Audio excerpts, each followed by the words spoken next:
Hallo, avui us porto un altre vídeo relacionat amb la preparació dels exàmens oficials. En aquest cas parlaré de l'examen B1, per treure's el certificat de B1, concretament l'examen oficial que fa el Goethe-Institut.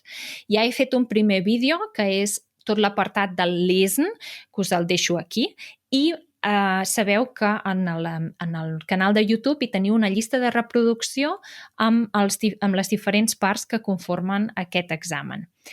El tema que parlarem avui, la part que parlarem avui de l'examen del Goethe-Institut de B1 és l'apartat de Hören, per tant, el d'escoltar, el de la comprensió auditiva. Dir-vos que aquesta part va amb un àudio, una gravació, un àudio que és tota sencera. La gravació, aquest àudio, l'engegaran, la posaran en marxa aquelles persones que són les encarregades de controlar i informar-vos dels diferents aspectes que hi ha a l'examen en aquell moment. Quan vosaltres aneu a fer l'examen, hi haurà unes persones encarregades, uns professors, com si diguéssim, en què us aniran informant de les diferents coses que heu de fer en cada moment o si hi ha una pausa, per exemple, abans de fer el Hören o no. Aquestes persones, hi haurà un moment de l'examen que us diran que comenceu a fer en aquell moment l'apartat de Hören. Quan us diguin això, posaran en marxa aquest àudio i l'àudio en si dura 40 minuts. En aquests 40 minuts ja hi ha els talls, les esperes, com si diguéssim, les pauses que teniu per llegir els diferents enunciats i exercicis, i també hi ha els àudios que heu d'entendre. Jo crec que el temps que donen per llegir-vos l'exercici abans de sentir l'àudio és massa curt. Per això us recomano, i només és una recomanació, cadascú es reparteix el temps de l'examen com vol, us recomano que si teniu temps després d'haver fet l'apartat de llegir, us comenceu a llegir totes les frases que teniu en els exercicis del Hören.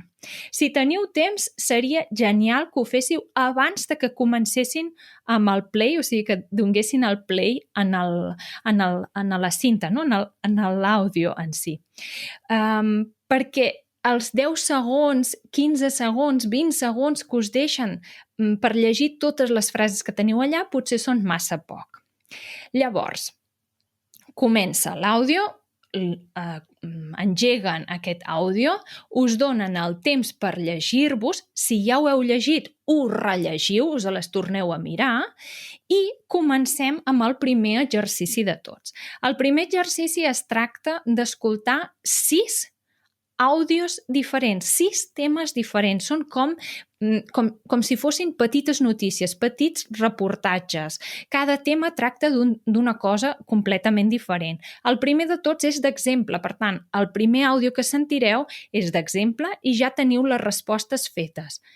De cada àudio, d'aquests 6 que escoltareu, el primer només és d'exemple, teniu 2 activitats a fer. Una és dir si la frase és verdadera o falsa, i la segona és A, B o C, per tant, multiple choice, i heu de dir quina és la resposta correcta, si la A, la B o la C. Com he dit, escolteu l'exemple, feu el favor, sisplau, de mirar el que diuen en l'àudio i comprovar que el que hi ha marcat, que us donen d'exemple, és correcte, perquè així la vostra orella també s'acostuma a l'àudio. Per tant, mentre estigueu fent el d'exemple, no llegiu d'altres o no feu d'altres coses, per tant, estigueu concentrats ja amb l'àudio, veieu que el d'exemple l'heu entès i passem al següent text. Si no l'heu entès, no us atabaleu, no passa res, perquè és el d'exemple. Ara ve un àudio nou que parlarà d'un tema diferent. Per tant, el podeu entendre, no té res a veure l'un amb l'altre. Comencem, fem el següent àudio. El segon que sentireu és el primer que vosaltres heu de reaccionar, heu d'escoltar i heu de completar el mateix exercici. Una frase, verdader o fals, i una altra frase amb 3 possibilitats, A, B o C. Heu de marcar l'opció correcta. El mateix amb el segon, tercer, quart i 5è àudio que sentireu. Un cop hagueu acabat aquest exercici, torneu a sentir-ho tot. Això significa que sentireu aquest àudio 2 vegades. El primer cop intenteu marcar totes les possibilitats que vosaltres creieu que són les correctes. La segona vegada el torneu a fer assegurant-vos que allò és així com ho heu sentit.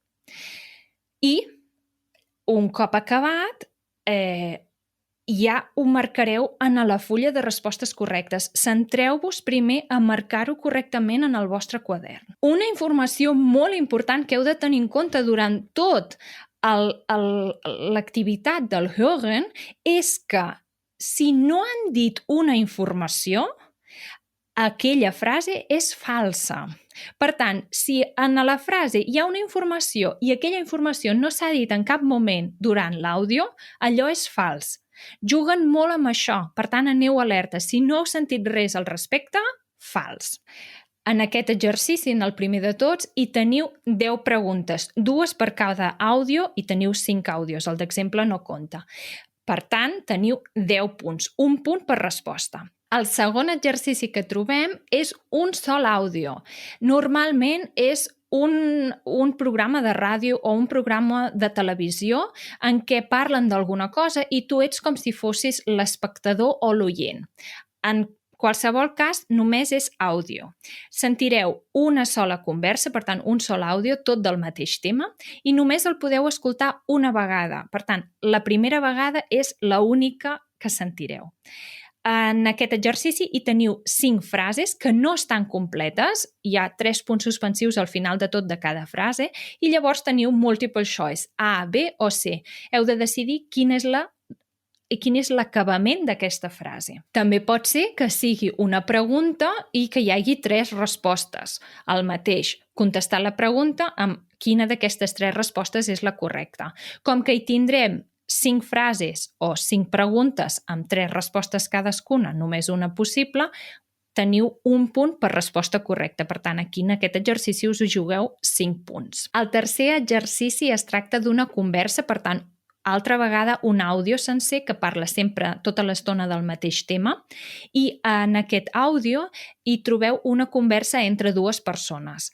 Aquest àudio el podreu escoltar també només una vegada i heu de dir de 7 frases que us donen si són verdaderes o falses. Repeteixo, si la informació no s'ha dit en l'àudio, és fals. Com que en aquest àudio hi teniu 7 frases que heu de dir si són verdaderes o falses, us donaran 7 punts per aquest exercici. I l'últim exercici de tots, l'exercici número 4 de l'àudio, és un àudio, una conversa, una entrevista o una discussió entre 3 persones. Sempre hi ha 3 persones diferents. Això fa que hi hagi o bé 2 dones i un home o bé 2 homes i una dona. Heu d'identificar qui és cada veu. Teniu un exemple per saber una de les persones ja directament qui és, però els altres 2 els heu d'identificar.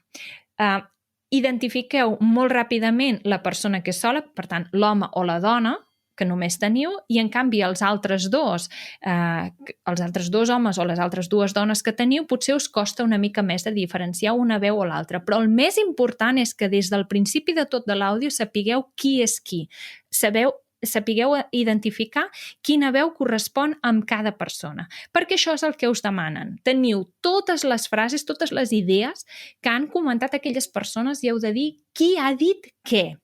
Si vosaltres des del principi identifiqueu la veu, podeu anar directament, anar seguint i anar marcant què diu cada persona. Per tant, aquest exercici, si des del principi identifiques qui, és molt senzill. Aquesta discussió, aquest àudio de l'exercici número 4, el sentireu 2 vegades. Per tant, us recomano que marqueu la primera vegada quines persones us han semblat que diuen cada informació i la segona vegada comproveu que realment és així. En aquest exercici hi teniu 8 idees, 8 frases que han dit aquestes persones. Per tant, aconseguireu 8 punts si les feu totes correctament.